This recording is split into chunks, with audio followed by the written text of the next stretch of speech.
Assalamualaikum warahmatullahi wabarakatuh. Waalaikumsalam.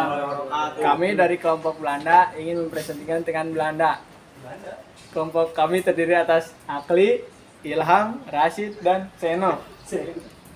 Portugis sudah memasuki wilayah Kepulauan Nusantara pada tahun 1511, kemudian sampai ke Maluku tahun 1521. Begitu juga Spanyol memasuki Maluku pada tahun 1521. Tetapi Belanda datang ke wilayah Nusantara baru pada tahun 1596. Pada abad ke-15, Belanda masih menjadi pasal Spanyol.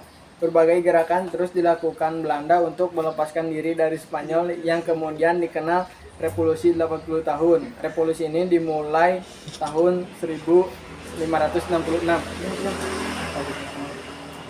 Di tengah-tengah revolusi, kegiatan perdagangan orang-orang Belanda di Eropa, terutama di pusat perdagangan di Lisabon, terus berkembang dan masih berjalan normal.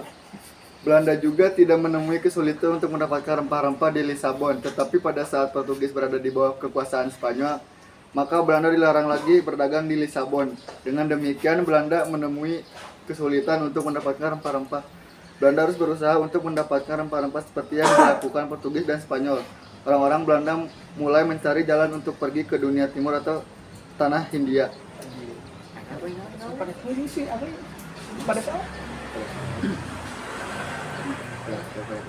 Pada tahun 1594, Willem Barents mencoba berlayar untuk mencari dunia timur atau tanah Hindia melalui daerah kutub utara. Karena keyakinannya bahwa bumi bulat, maka sekalipun dari utara atau barat akan sampai pula di timur. Ternyata Barents tidak begitu mengenal medan. Dia gagal melanjutkan penjelajahannya karena kapalnya terjepit es mengingat air di kutub utara sedang membeku. Barents terhenti di sebuah pulau yang disebut Novaya Zemlya. Dia berusaha kembali ke negerinya tetapi ia meninggal di perjalanan.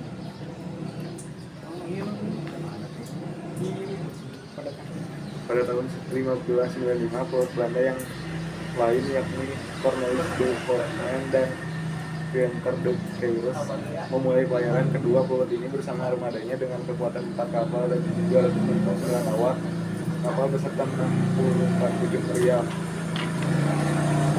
melakukan pelayaran dan penjelajahan sehingga untuk mencari tanah kedua yang dikenal sebagai penghasilan rempah-rempah.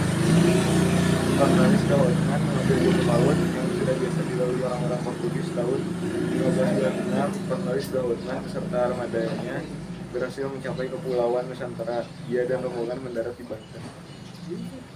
Sesuai dengan niatnya untuk perdagangan, maka kehadiran Cornelis de Voortman diterima baik oleh rakyat Banten. Waktu itu di Kerajaan Banten bertepatan dengan masa pemerintahan Sultan Abdul Mufakir Muhammad Abdul Qadir. Dengan melihat pelabuhan Banten yang begitu strategis dan adanya hasil tanaman rempah-rempah di wilayah itu, Cornelis de Voortman berambisi untuk memonopoli perdagangan di Banten. Dengan kesombongan dan kadang-kadang berlaku kasar, orang-orang Belanda memaksakan kehendaknya. Hal ini tidak dapat diterima oleh rakyat dan penguasa Banten.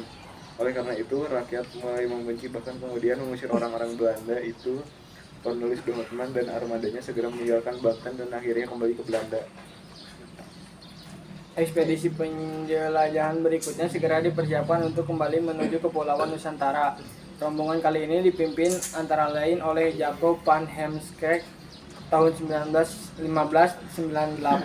Van Heemskerk dengan armadanya sampai di Nusantara dan juga mendarat di Banten. Heemskerk dan anggotanya bersikap hati-hati dan lebih bersahabat. Rakyat Banten pun kembali menerima kedatangan orang-orang Belanda. Belanda mulai melakukan aktivitas perdagangan. Kapal-kapal mereka mulai berlayar ke timur dan singgah di Tuban. Dari Tuban, pelayaran dilanjutkan ke timur menuju Maluku. Di bawah kepemimpinan Jacob van Heemskerk, mereka sampai di Maluku pada tahun 1599. Uraian tersebut menunjukkan bahwa rakyat wilayah Nusantara atau Indonesia senantiasa mau bersahabat dan berdagang dengan siapa aja atas dasar persamaan. Tapi kalau para pedagang asing itu ingin memaksakan kehendak dan melakukan monopoli perdagangan di wilayah Nusantara, tertentu harus ditolak karena tidak sesuai dengan martabat rakyat Indonesia yang ingin berdaulat dalam hidup dan kehidupan, termasuk dalam kegiatan perdagangan. Sekian presentasi dari kelompok kami. Wassalamualaikum warahmatullahi wabarakatuh. Waalaikumsalam.